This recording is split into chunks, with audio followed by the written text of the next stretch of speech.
That's not how I meant for that to sound. Yeah, that's okay. No, it's not. Speaking of getting things out, here's Wario. Yeah. Wario on stream. Better out than in is what your boy JT says. Better out than in, I always say. Yeah, man. So let's see what the Rivers Diddy Kong has in store for us today. If we're gonna, I don't know what kind of day we're in for. We've seen so much range. Usually, that higher range will come from this particular monkey. For all of you who don't know, Rivers is partnered with this tournament series. Has been winning tournaments left and right here at DNA. Went on like a nice 4 to 5 tournament win streak, and then just won one last week after a couple down weeks. And so who knows? We'll see if your boy JT could do anything about it in the meantime. But right now, he's getting. I'm not gonna say it. Yeah, right now he's getting the monkey treatment. Definitely a fair amount of monkey business happening right now. Oh, what a crazy trade. Hitting Wario right in his open mouth. I gotta say, I'm already seeing some pretty crazy plays coming out from Rivers. He had the banana on the left platform, and he tried to do a falling up air, not only to mix your boy JT, but also to just try to catch the banana off the platform as well, to just give himself a little bit of insurance in case the up air didn't wind up connecting. That's the kind of plays that you're gonna wind up seeing from Rivers if you've never watched this Diddy Kong before. It's crazy in the moment, quick split decisions that you will think this guy is not going to be making those decisions that fast. But trust me, he finds a way to cover his bases. Yeah, no, you're definitely right about that. There is a certain flow chart when it comes to Rivers, and a lot of times it's not. It is very well thought out, but the way the gameplay comes across, it certainly doesn't look like it. No. And a lot of times, some of the options just seem so reckless, or just like who does that. But might be seeing something here, yeah. That particular position against Rivers is scary because he is not scared to down air pretty much at any moment. And a lot of times you'll see stocks end early because of it. Ooh, and the reverse pop gun cancel. The reverse wave bounce pop gun cancel to Z drop the banana literally just to make sure it's in that perfect position. Yep. I feel like Diddy has to do so much work in order to be good, but once you are able to, he can definitely be oppressive.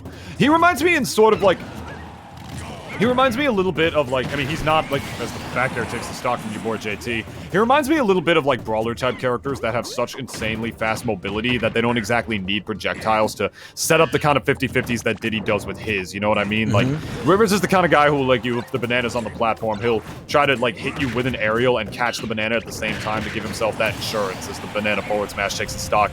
And then I think about characters like Mario and Zero Suit Samus, who accomplished those same exact, crazy 50-50 oppression moments without a projectile, just from their insane mobility. Diddy just does that kind of stuff, but just with actual item placement instead, which is part of what makes him one of this game's more difficult characters to play as well. I always commend any good Diddy Kong. He's not easy. He's got a hell of a curve, is what I'm trying to say. No, he definitely does, man. And especially in this game where there are enough tech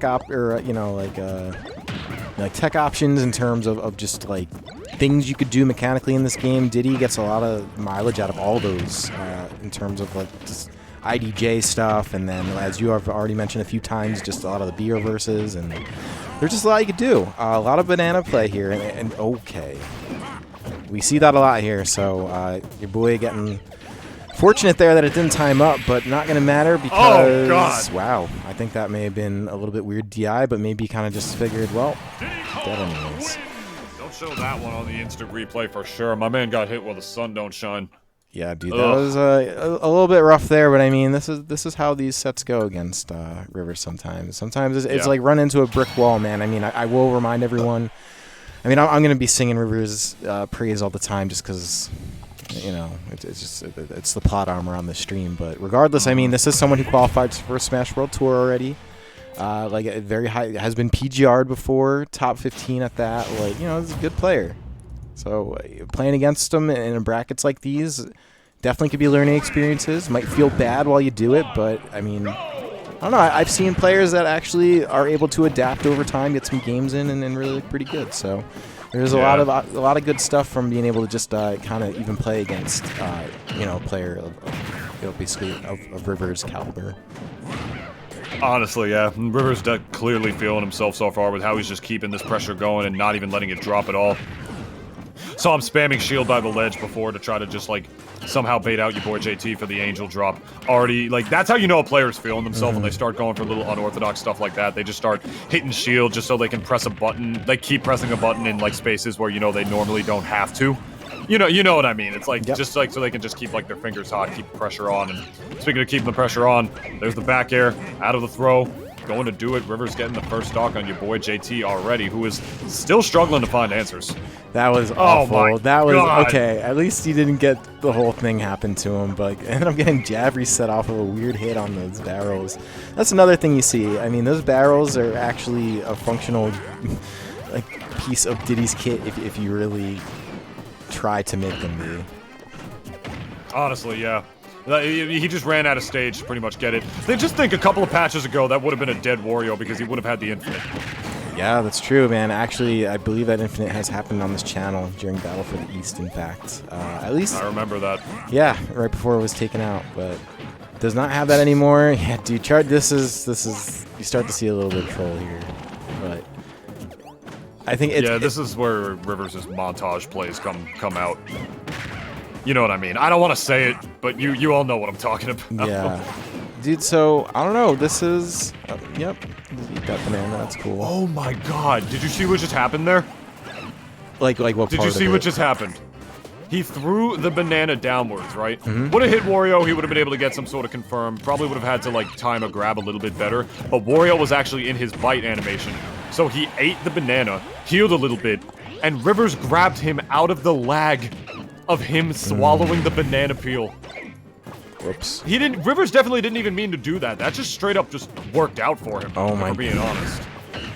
Yeah, and we're seeing, like, these are really, like... Oh, God. We're seeing really carefully placed bananas here, as we usually do, and I think your boy is definitely still just figuring that out. It's hard to account for that, man. It's like...